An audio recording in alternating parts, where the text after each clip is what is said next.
9 on our business accounts. We lost close to $140,000. I'm not hopeful at this point in the journey that we're going to see any of it again. A couple in Golden scammed out of nearly $140,000 through a sophisticated phishing scam.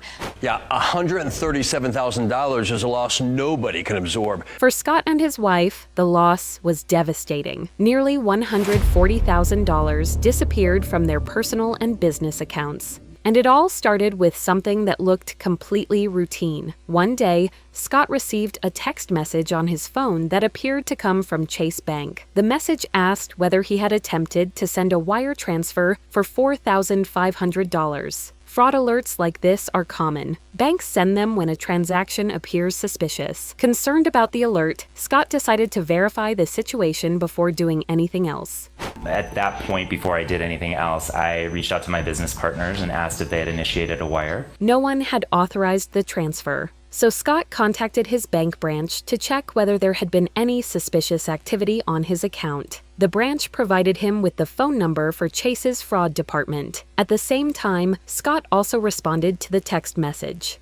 At that point, I acknowledged the text that came through said no, we did not initiate this wire. Within seconds, another message appeared. It said someone from the Chase fraud team would contact him shortly. Got a text back immediately saying somebody from the Chase fraud team will be in contact with you, probably within 30 seconds. Moments later, the phone rang. The number displayed on Scott's phone looked exactly like the number provided by the bank.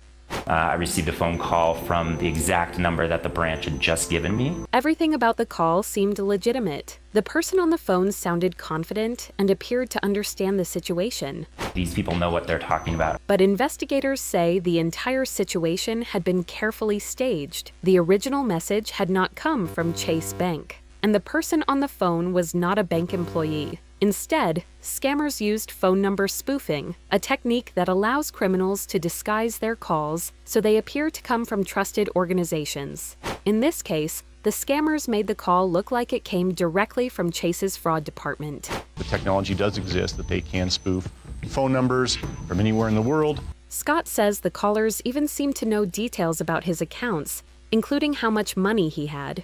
During the call, Scott received a one-time passcode on his phone.